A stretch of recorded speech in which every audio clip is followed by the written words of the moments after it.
When you're about to engage in battle, the priest is to come forward and address the army. Okay, so we need a man of God, a Catholic priest, to come with us to war. Okay, not a Catholic priest. That's not happening here at this day and time. Okay. Yeah, so this is just a priest, okay? A pre-Catholic priest. Sure. Okay. All right.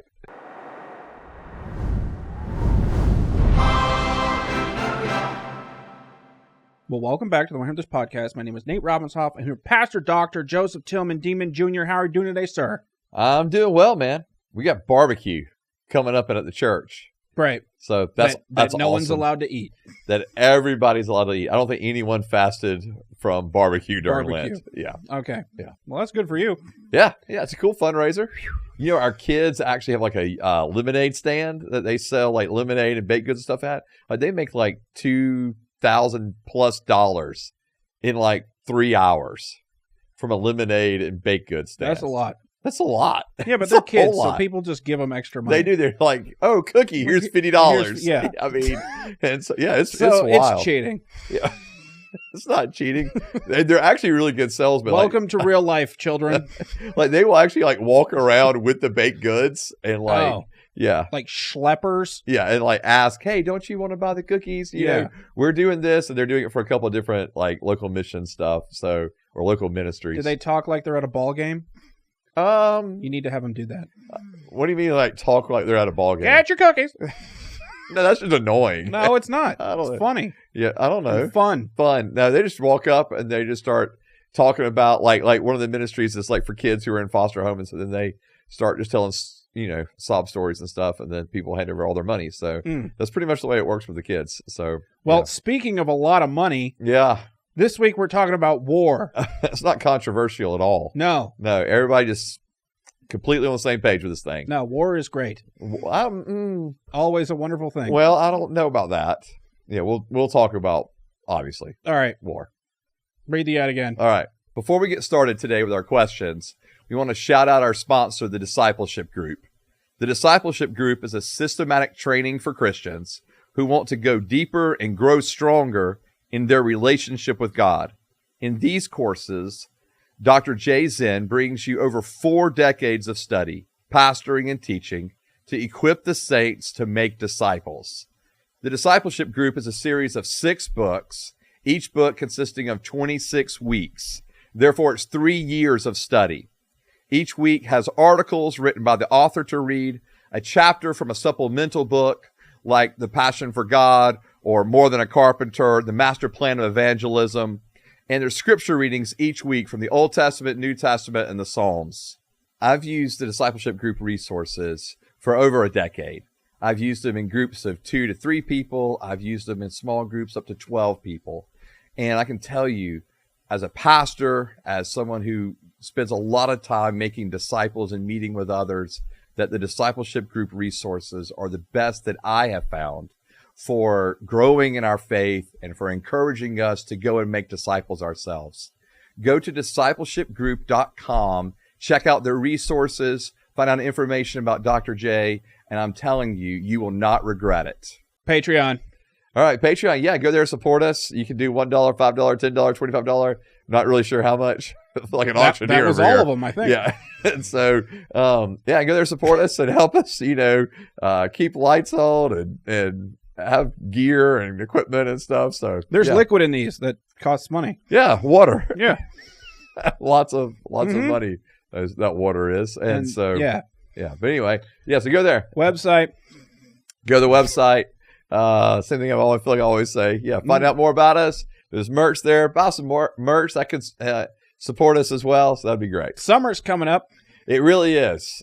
So when I heard this, flippy floppies. Right. And visors. Don't we have some? We need some visors over there. Beach towels. Yeah, man. Some sweet beach towels. Are you kidding me? I don't know if we have any of that stuff, but go check it out. And let us know if we do or not. Yeah, let us know. Yeah, tell us if we. Tell us what we got on there. Yeah.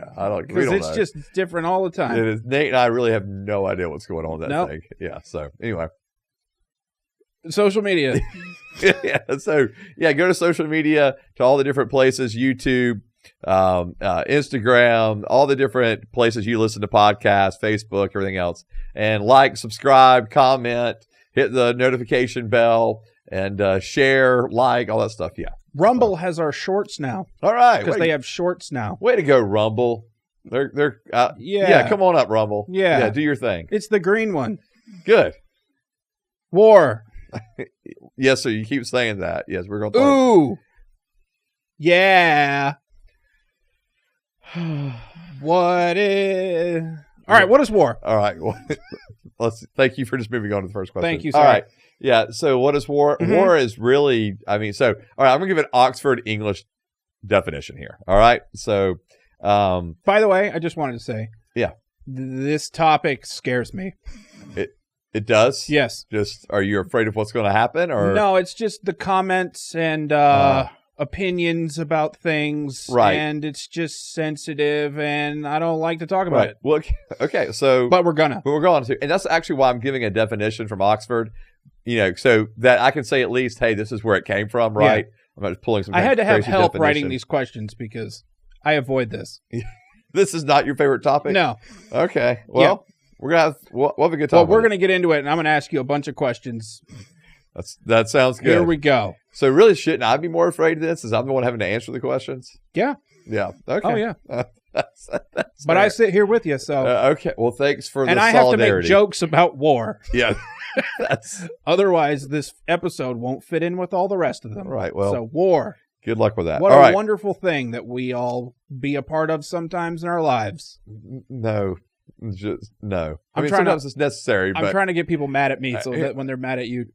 I appreciate that. You're trying to deflect some. Yeah. Okay, I appreciate that. All right. So the Oxford English Dictionary defines war as armed conflict between nations, states, or rulers, or between groups in the same nation or state. Civil war. Bingo. Civil war. Yep.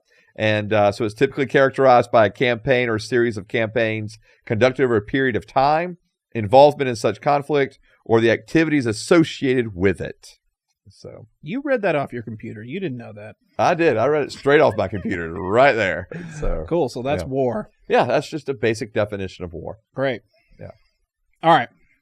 Is there war in the Bible? Oh my gosh. When I saw this question, I was like, yeah, there's a lot of war in the Bible. Okay. So yeah, war in the Bible is unfortunately pretty common. And so you see it, I mean, literally from the first book of the Bible all the way to the last book of the Bible. Cool. So from Genesis to Revelation, hoorah, there's conversations about war. Right. Now, am I allowed to say that? I don't know if you need to say it. Oh, okay. Yeah. Sorry. Yeah, it's okay. And so for Genesis, the very first mention of war is actually in Genesis 14. Okay. So very first mention of war. And then again, we have war all the way going toward the end of Revelation. Okay. So Revelation 20. Okay. Out of 22 chapters in Revelation, or 20 mentions war as well. And so there's a lot of conversation about war in the scriptures.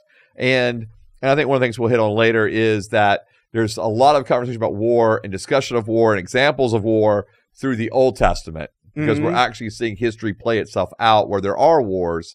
In the New Testament, not so much. And there's not, like, you don't see all these various nations fighting or in war with one another, that kind of thing.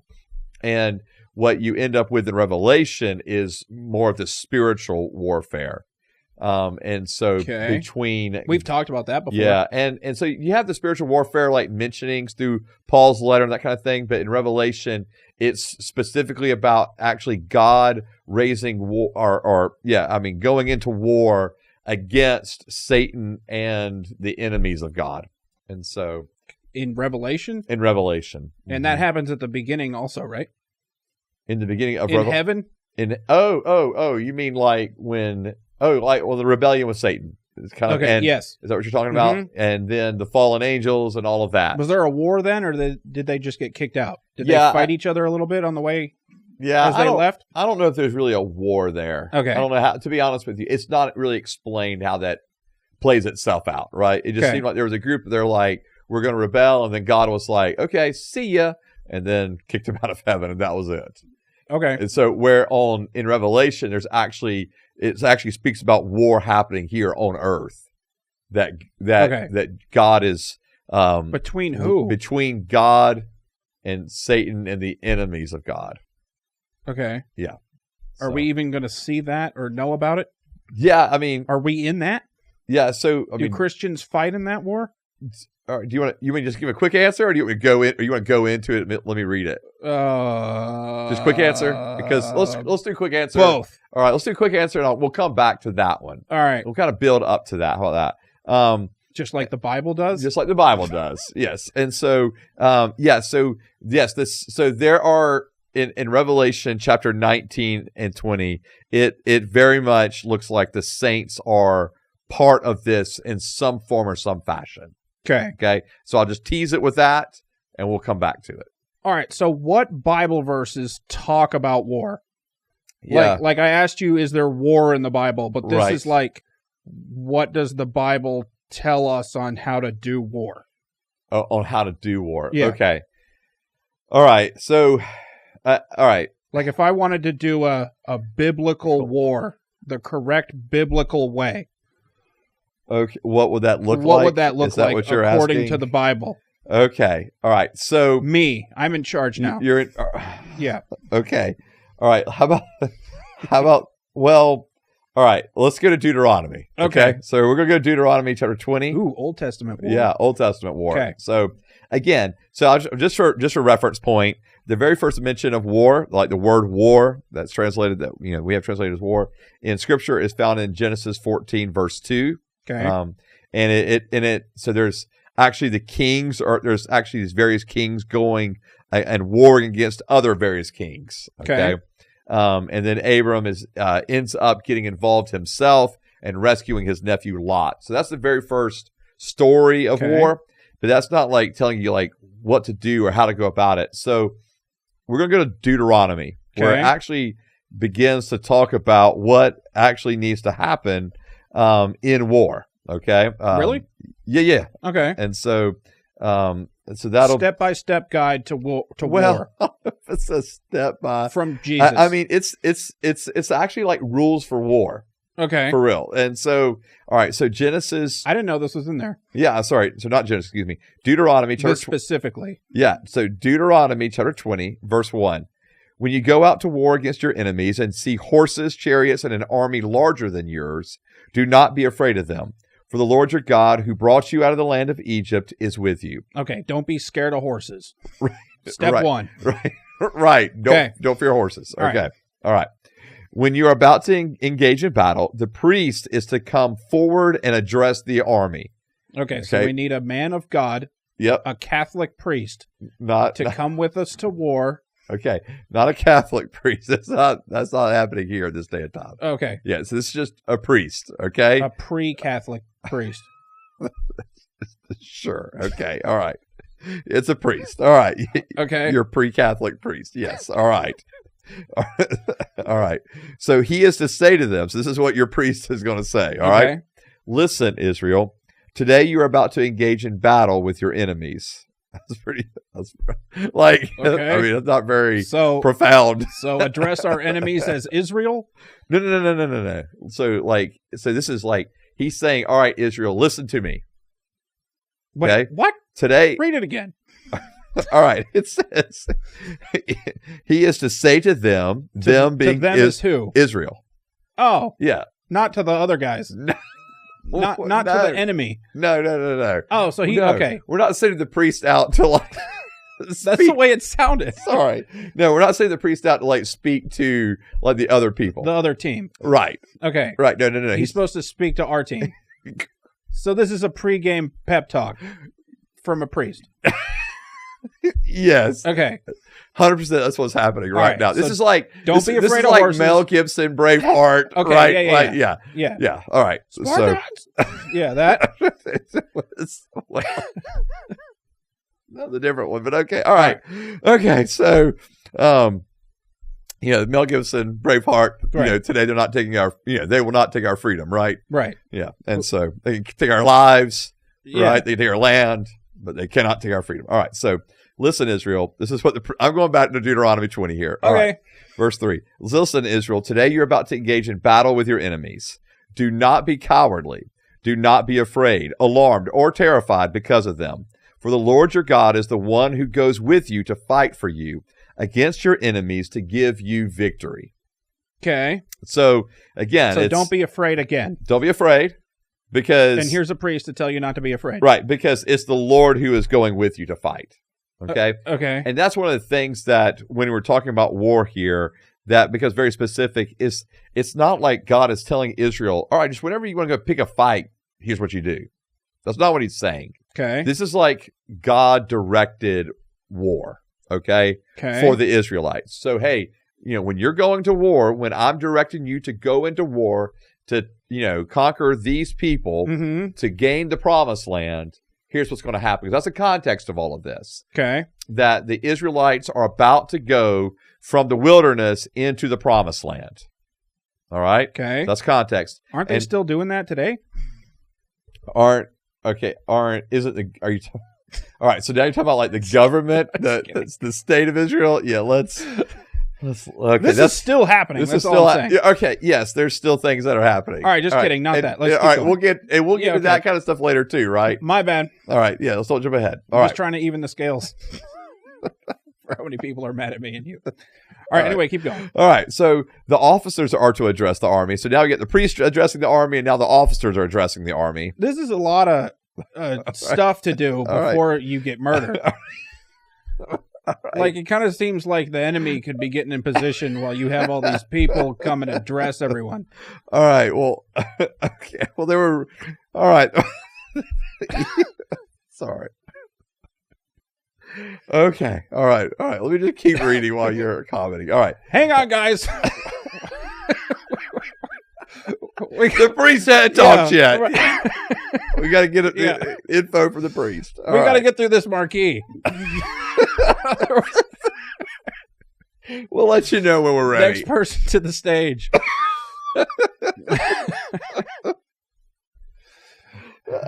You're going to hand them a bulletin so they know what's going on. Welcome to the war. Step 1, step 2, step 3. Please silence yourself. Right. Here's the public speakers for today. Yeah. For today's event. All right. Okay. So the officers are to address the army. Pre-Catholic.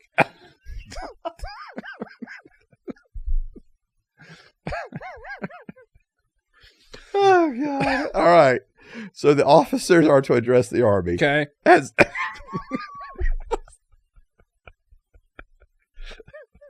okay.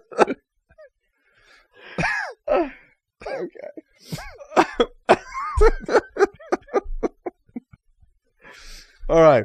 Oh, God. All right. I got to read this somehow. Okay. Because the problem is, I'm reading it and I'm looking ahead and I'm going, oh no, what's he going to say when I get to here? That's my problem while I'm trying to read this. All right, keep going. Right. Has any... So this is the generals speaking now. Yeah. Yes. Don't send Joseph to war.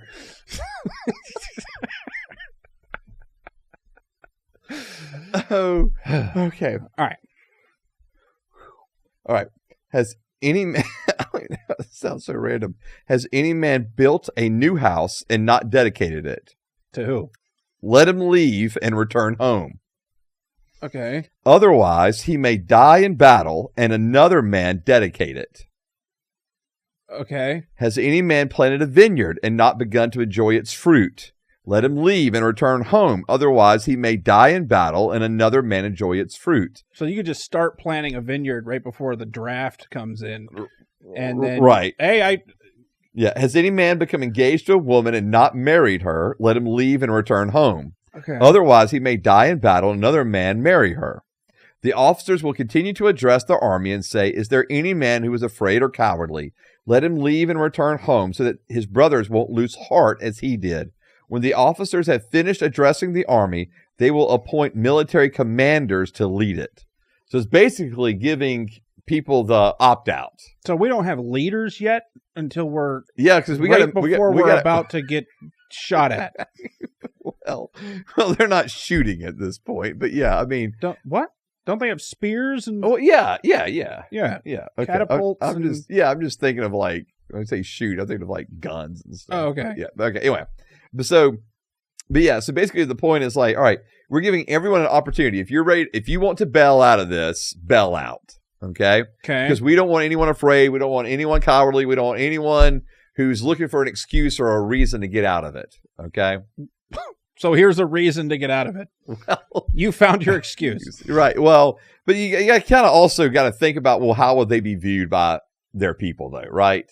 Oh. You know, I mean, like, if you're like the guy, like, oh, well, yeah, I got to go back for my vineyard. Yeah. Like, I've got wine to drink. right. Like, how are people going to actually view you? Anyway, all right.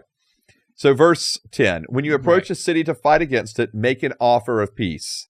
If it accepts your offer of peace and opens its gates to you, all the people found in it will become forced laborers for you and serve you.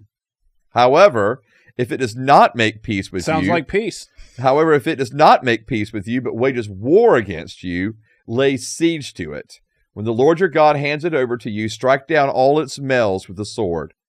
But you may take the women, dependents, animals, and whatever else is in the city, all its spoil as plunder. You may enjoy the spoil of your enemies that the Lord your God has given you. This is how you are to treat all the cities that are far away from you and are not among the cities of these nations. However, you must not let any living thing survive among the cities of these people the Lord your God is giving you as an inheritance. You must completely destroy them, the Hittite, the Amorite, Canaanite, Perizzite, Hivite, and Jebusite, as the Lord your God has commanded you, so that they won't teach you to do all the detestable things that they do for their gods, and you sin against the Lord your God. When you lay siege to a city for a long time, fighting against it in order to capture it, do not destroy its trees by putting an axe to them, because you can get food from them. Do not cut them down. Any trees of the field, are trees of the field human to come under siege by you? What? But you may destroy the trees that you know do not produce food.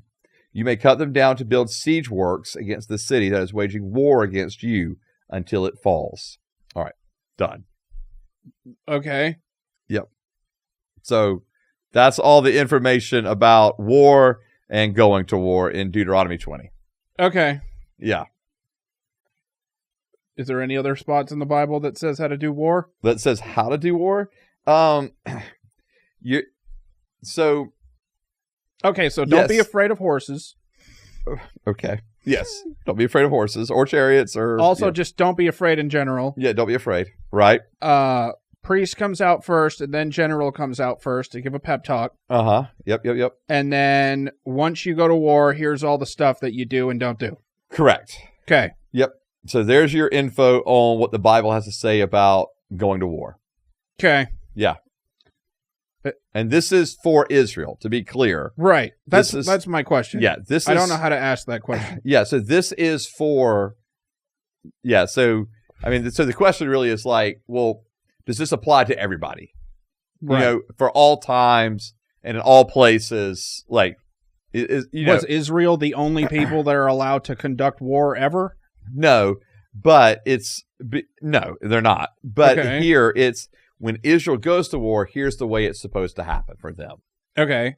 And so this is their rules of engagement, if you were. Is God the only whoever that's allowed to declare war since it's a war for him? You about in regards for Israel? For anyone. Okay. No, I mean, obviously, for individuals that aren't following the Lord, that don't worship Yahweh, the God of Abraham, Isaac, and Jacob, then no, I mean, they're going to make decisions to go to war because, as James says, the letter of James actually says, well, basically, why do you end up going to war? And the answer, well, let me just read it for you real quick. So James chapter 4, verse 2, or verses 1 and 2, what is the source of wars and fights among you? Don't they come from your passions that wage war within you? You desire and do not have. You murder and covet and cannot obtain. You fight and wage war. You do not have because you do not ask. And his point being is, the reason we go to war is because of some kind of passion within us, something that's there that we want. And so therefore we attack. Okay. And that's why humans go to war. And so, and that's kind of the across the board reason that James is giving. This is why humanity engages in war. Okay? Because we want stuff. Yeah, we want things. Or we don't want to die. Or we don't want to die. Yeah, I mean, there's obviously the groups who are defending themselves. Right. Sure. So that's. But what I would say with the Deuteronomy passage is that. So what do I do with those verses? Yeah, I mean, the reality is they do not apply. They do not apply to anything today. Okay. They don't. I mean, because this is written for a specific people at a specific time. Okay. For specific purposes. Oh, like don't eat pigs and stuff. Correct. Oh, okay. Yep. And so this is all happening under the law of Moses. Okay. Okay. And so I think that when we look at this, I think it's interesting because it kind of gives you an insight into the way God feels, or at least not necessarily God feels, but the way that God views war and wants his people to engage in war. Okay. But he's also obviously not prohibiting them or stopping them from going to war. He's ordering them to do it. Yeah, like when you sort of. Yeah, I mean, because there is right. I mean, in the sense of there's a very clear things. He says, I mean, when he says when he says verse 17, you must completely destroy them. Okay? And this is the people that the Lord is giving them as an inheritance. You must completely destroy them. And then he lists all, the Hethite, Amorite, Canaanite, Perizzite, except the women Hivite, and Jebusite. Kids and goats and correct. Fruit trees. Correct. It's basically like, don't kill them.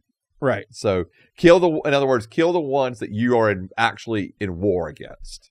Oh, fighting against. Yeah, you're fighting against. So if a guy ran away to go drink wine in his vineyard, don't kill that guy. Don't kill that guy. Yeah, I mean, that's obviously what's spoken about for the Israelite to go. Like, if the Israelite goes and does that. But that doesn't necessarily apply to here. Okay, so kill that guy too. Kill them all. All right. What does God think of war?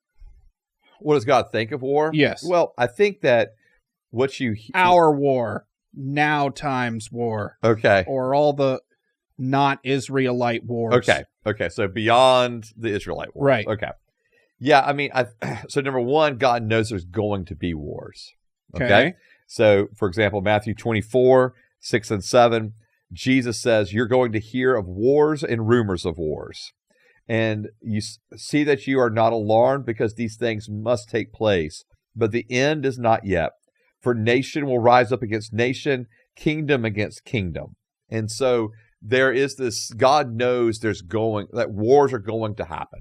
Okay. So we're going to hear of wars and rumors of wars. There's going to be these nations going against other nations. That's going to happen. So he knows that.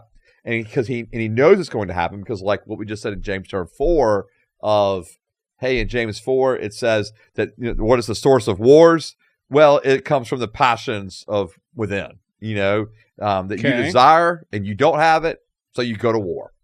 And that's not bad, according to no, God? I'm not saying it's not bad. What I'm saying is this is the reality of why he knows humanity is going to engage in war, okay? So the first thing, when you ask me about what does God think about war, my first just statement is he knows it's going to happen. Okay. He knows humanity is going to engage in war. And so, but in terms of how does God feel about it, or think, what is his view on it? What does he think about it? It's interesting because I know it's interesting because for example, in Deuteronomy, when the Israelites are being instructed to go to war, he knows that war is, in this case, war has to happen for his purposes to be complete, fulfilled. Okay. And so, because what you end up seeing, and this is what's so. Oh God, I don't know if I should ask questions yet or wait till later. Because this is what's so interesting to me is because, like, when you're viewing like God's viewpoint of war, right? So for example, with the Israelites, he is setting up things that are going to come about thousands of years later. So he's doing wars to set up future wars?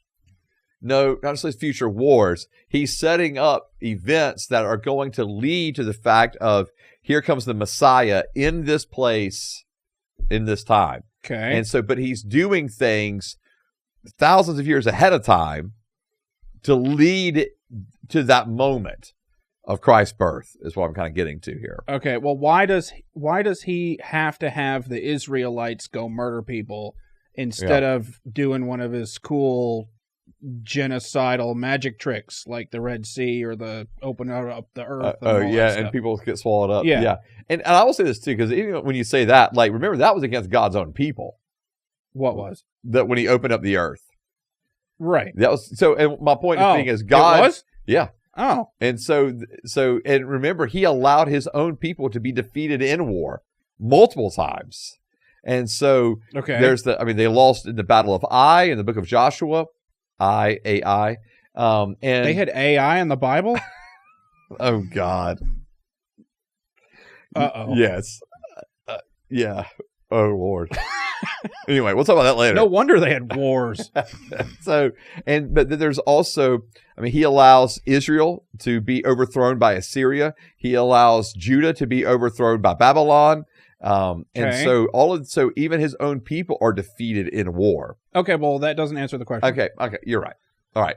So my point being is God seems to allow war, because even when the prophets are talking about Israel and Judah being judged by other nations, not just Israel attacking and winning, but actually other nations declaring war and defeating Israel and defeating Judah, it's all for God's purposes. But when you're saying, well, why didn't he just do like some genocidal kind of magic trick?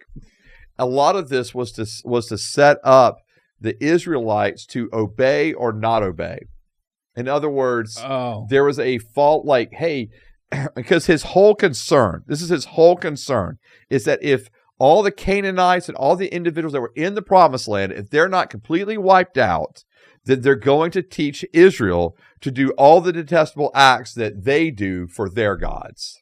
Oh. And that is his point, and that you're going to sin against the Lord your God. How come the Israelites, like, it seems like every time there's an idol or another god, real God is just like, well, if they ever see that other thing, they're all gonna start worshiping that thing. Like, how do the Israelites? Why are they so stupid? Like, I don't understand. Yeah, I think a lot of it is because of how. Like, are they just completely gullible?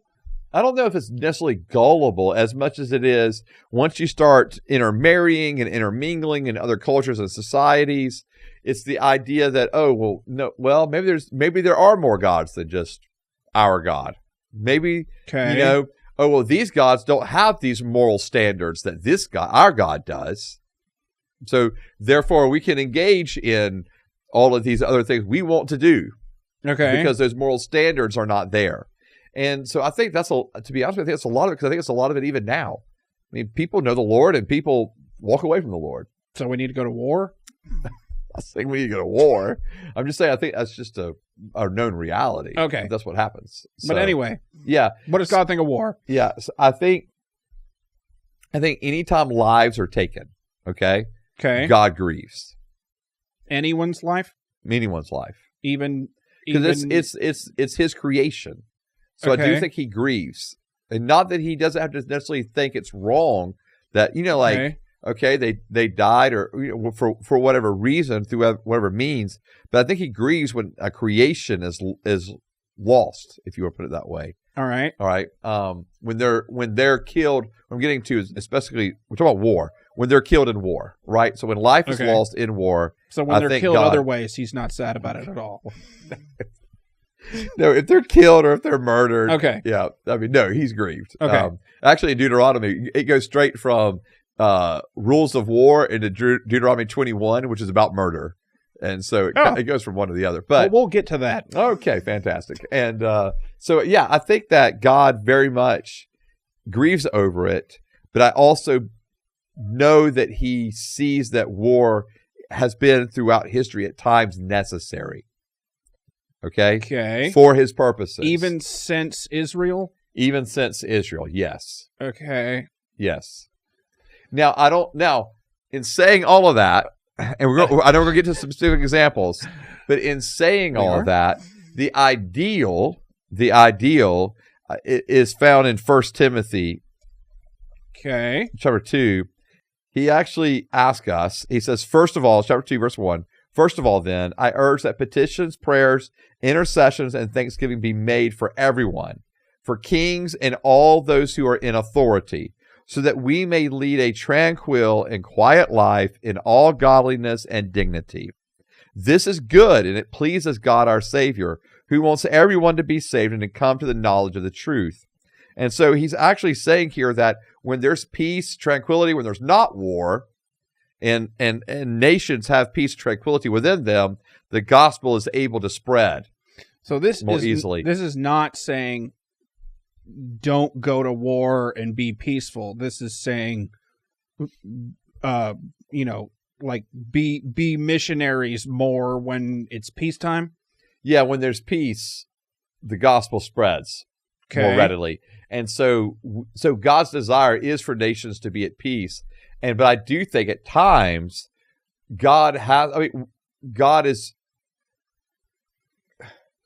war has to occur to stop evil. Okay. I do believe that. Okay. Evil according to who? I know. And so, but like, I mean, and like the prime example of this, right, is World War II and Hitler and, where Germany and their allies are the aggressors. Do we all still agree about this one? Man, I hope we agree about this one. Like, to me, this is like the biggest, like, no-brainer in terms of we have to agree that was wrong, that was evil. We had to intervene. And I say we, I don't mean just America. I mean, the Allied forces had to intervene to stop that. I disagree. Well, it's fine, I guess.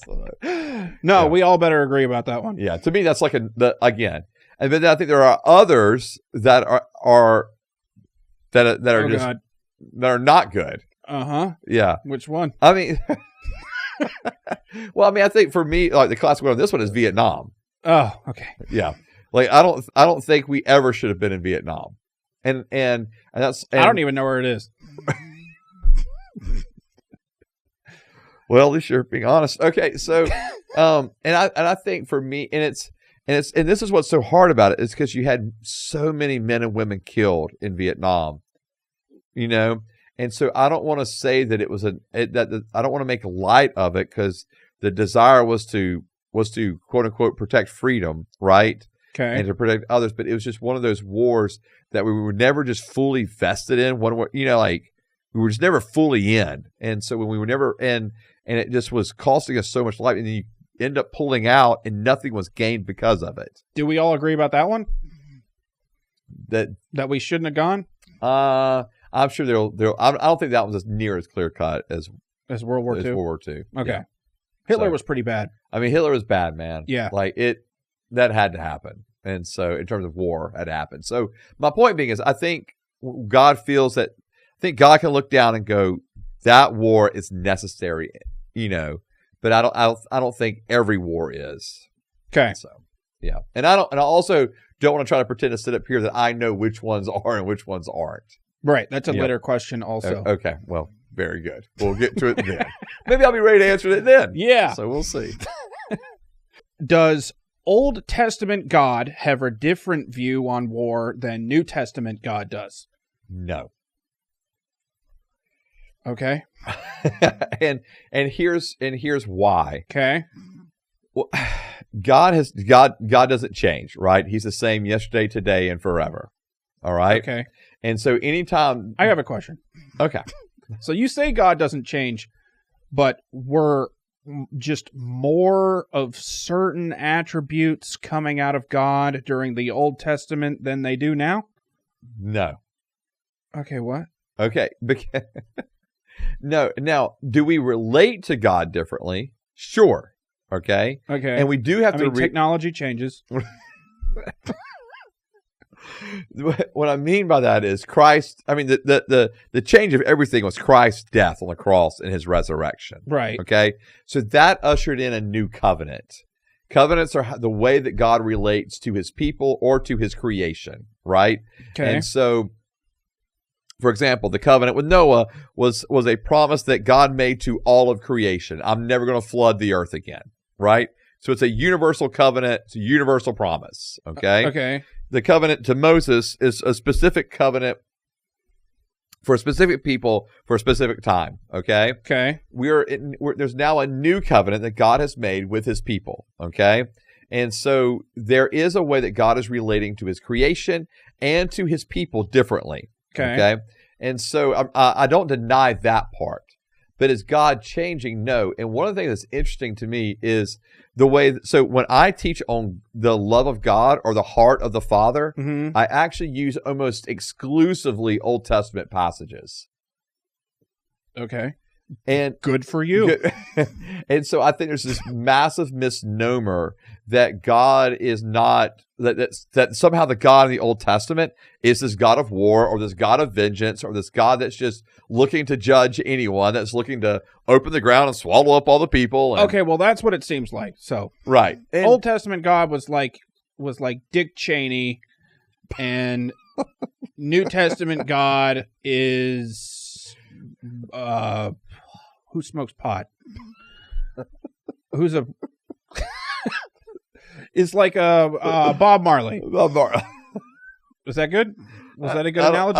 I think that's terrible. Okay. God is not smoking pot. That's the only. That's awful. They put Bob Marley stickers next to pot stickers at Hot Topic, so that's what made me think of it. I understand where you got that from, but that's not God. Okay, right. So no, because for me, if you're looking at just those certain passages in the Old Testament, like you're looking and going, oh well, this God is so wrathful and so all that, like that's not the whole picture of the Old Testament God at all. I mean, the Old Testament God is the God of deliverance and the God of redemption and the God of how many chances? It's just over and over and over again that he gives his own people. But he's also the God of make sure everyone's murdered. No, leave no one not murdered. Okay.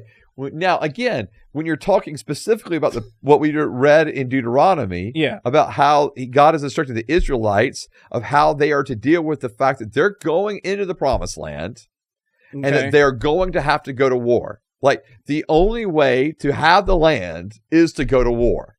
Okay. Now, granted, God does a lot of the miraculous, right? They go into the promised land, they go to Jericho, walls come down. Like, there's a lot of things that are happening that God is doing himself to cause his people to win. Yeah, but the problem is Jesus comes and he says blessed are the peacemakers or whatever, right? Yeah, he does says in that Matthew chapter 5. And doesn't finish that up with, and if they don't want to make peace, murder war. All of them. Right. No, I get you. It's again, but that the idea of blessed are the peacemakers, that's not just a New Testament principle. That's an Old Testament principle as well. Okay. And I mean, the whole idea of being at peace, right? Of being of having shalom, like that is down in the DNA of the people of God. Yeah, but until God says go murder people.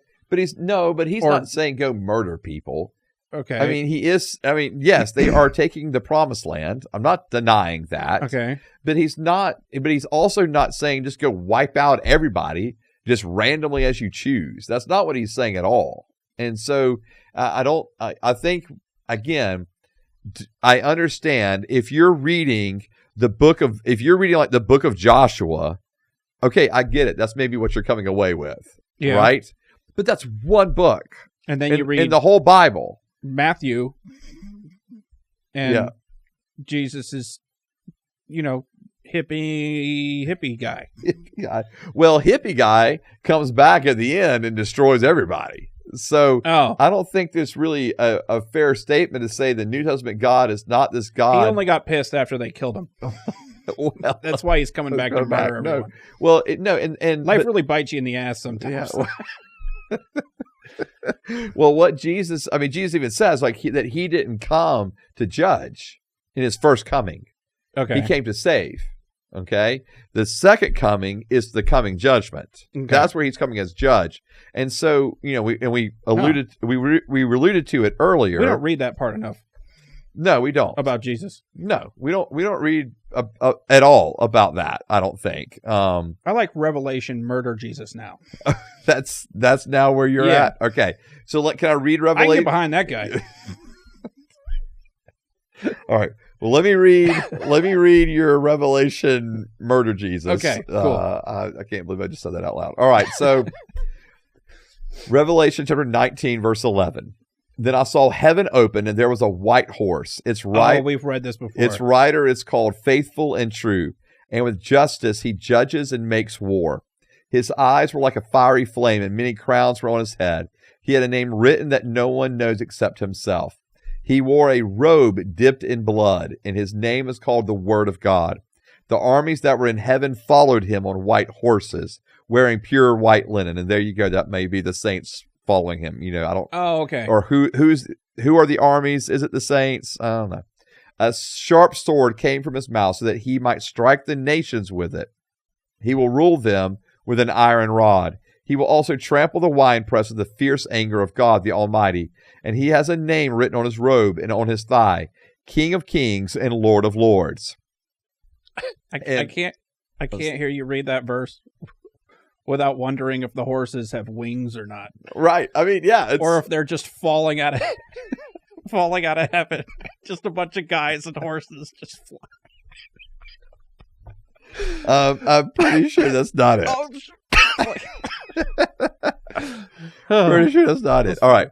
So let me read. I'll skip down to verse 19. Then I saw the beast, the kings of the earth, and their armies gathered together to wage war against the rider on the horse and against his army.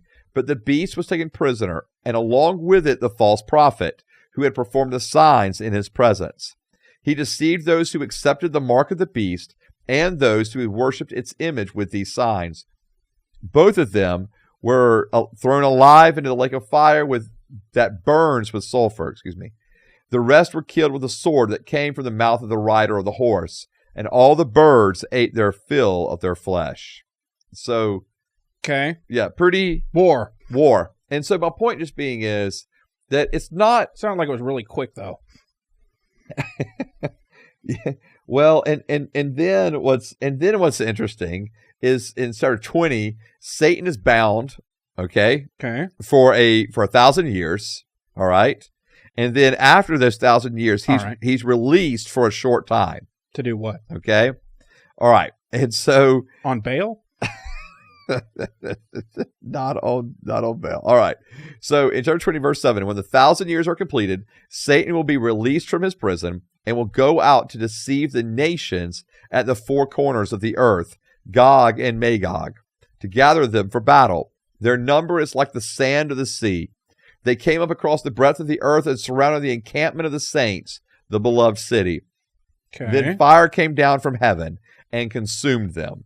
The devil who deceived them was thrown into the lake of fire and sulfur where the beast and the false prophet are, and they will be tormented day and night forever and ever. Okay. And so, yeah, so there is a judgment coming. And so when you talk about the New Testament God and Old Testament God, what I'm saying is in the Old Testament, I can find passages, a lot of passages that speak of God's mercy, that speak of God's grace, that speak of God's kindness. That's not just this warmongering God. Okay. And then in the New Testament, which is kind of always kind of seemed to be like, it's like we just talk about, lovey-dovey Jesus, or the Bob Marley version you're talking about. Mm-hmm. But it's like, oh no, but this guy here, he's here. He comes and does all the murdering at the end. Right. And so it sounds like we don't do much. No, I don't think so. I feel like we just get down there like, oh, it's over. Yeah, pretty much. Yeah, that's kind of the way it looks. Sweet. Yeah. Where's my planet? Or whatever we believe. We don't get planets. No. We do not get planets. All right. And so my point just being is, God is merciful and God is just. And so God's loving and God is just. Okay. And so there are elements of God extending his justice in Old Testament and elements of God extending his love in the Old Testament. And the same thing in the New Testament. Okay. And so that's all I'm trying to say here. We could get into all the technicalities of the specifics of the war and how to view that and how to understand all that God was asking the Israelites to do as they go into the Promised Land. And it sounds like we will get there, but they're not two different gods. All right. Is war murder? Is war murder? Yes. We're talking about just war in general. Yes. Right? Is war murder? War can be Murder. Explain. Okay. All right. Yeah. So, for example, when I was in theology school, we talked often about just war. Okay.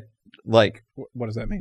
So that just means that someone can actually be justified going into war. All right. Okay. And so Christians take, I think there's a large spectrum that individuals take in for Christianity. Some of them are no war, some of them are just war, and some of them are all war all the time.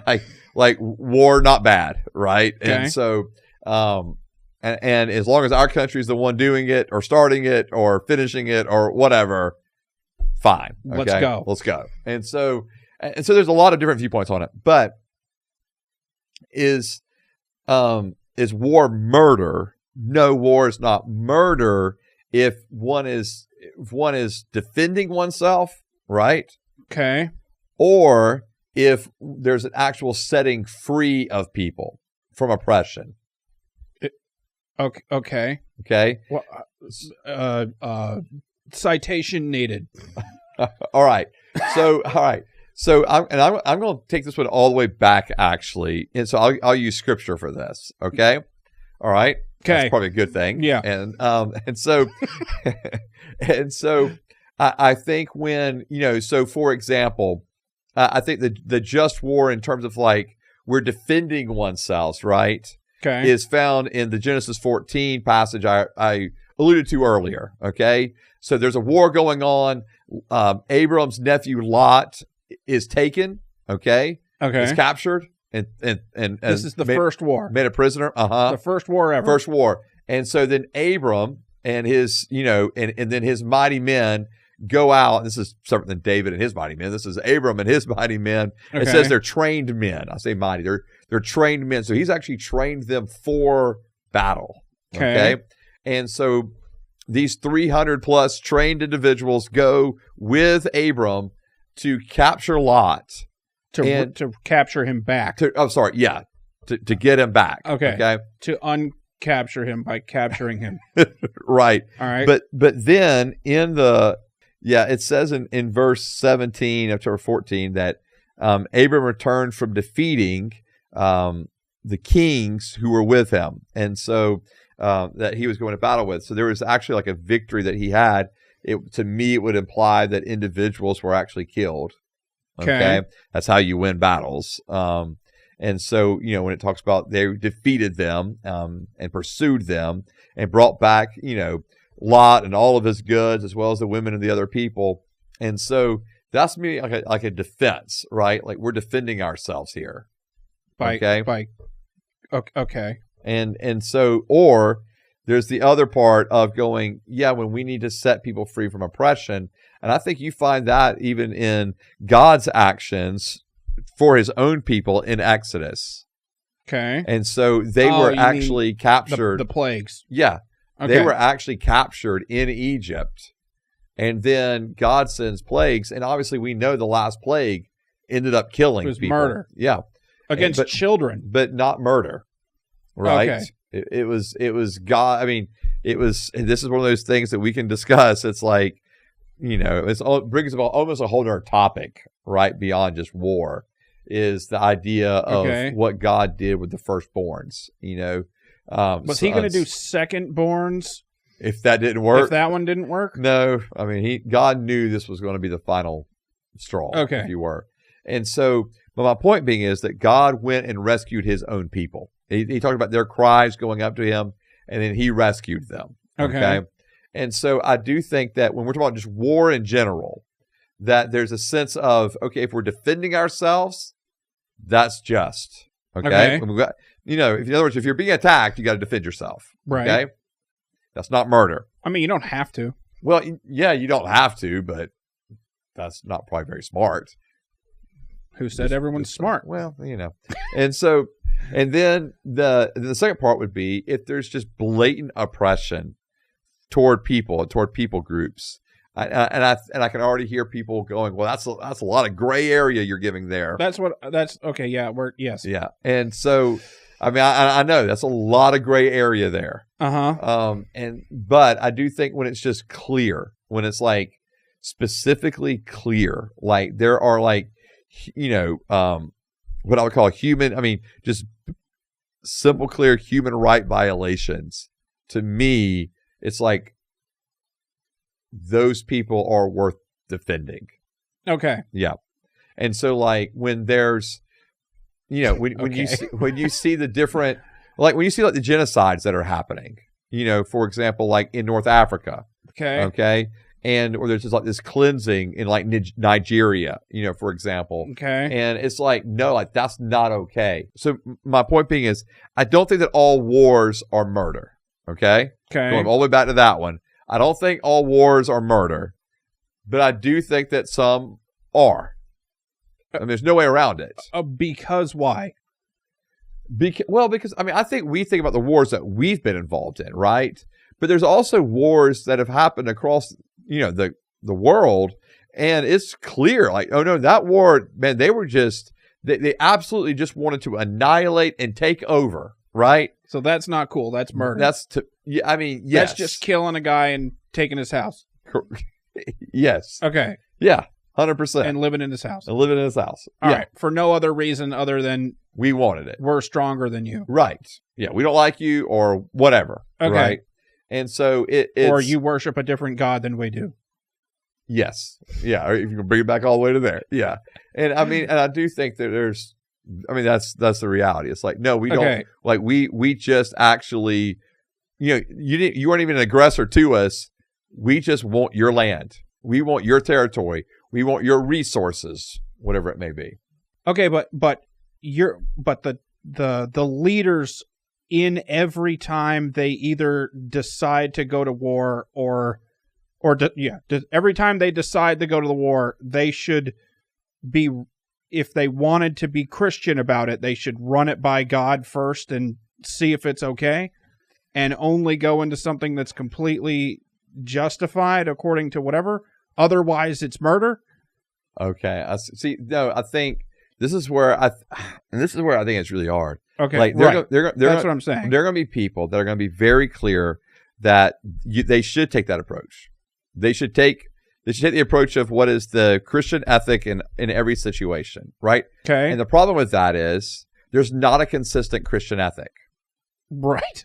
Right. That's the problem, right? Okay. So like, because there's the pacifist ethic, Christian ethic of no war ever. No war ever. Which means we'll all eventually be murdered. Right. Okay. There is the just war, like we talked about earlier, a little bit. And, so that, in other words, basically, and there's some in the just war camp that believe the only way you're justified going into war is if you are attacked. Okay. Right? Like the only reason we were even ethically okay with going to war in World War II was because we were bombed in Pearl Harbor. Okay. Not because of the atrocities that Germany was doing. All right. Where others would say, no, the atrocities in just war would say, no, the atrocities that Hitler was committing against the Jewish people was enough. Okay. To be justified to go to war. Okay. And then you would have there's like the other side that goes, well, you know what? In our nation's best interest, we could not allow Germany to swallow up Europe. We're not even looking at it from an ethical point or from a save the Jews point. We're looking at it from a geopolitical. We can't allow this dictator and others to take over all of Europe. Otherwise, we're screwed. Correct. Later. Correct. Okay.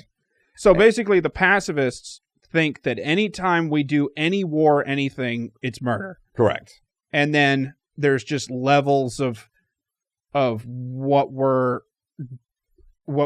different camps of Christians are deciding is murder versus is not murder when it comes to war. 100%. Well, there's going to be 8 more episodes on this, and we'll get to those at some point. Okay, great. Well, this has been the When I Heard This Podcast. You can follow the podcast on Facebook and Instagram at When I Heard This Podcast, and X and locals at When I Heard This. Ring the notification bell, tell everyone that you know about the show, and go to the website where there's t-shirts. You can follow me on Facebook and Instagram at Nate Robinsoff, and you can follow Joseph on Instagram at RevJoeT. This has been the When I Heard This Podcast, and we'll see you guys next time. Bye.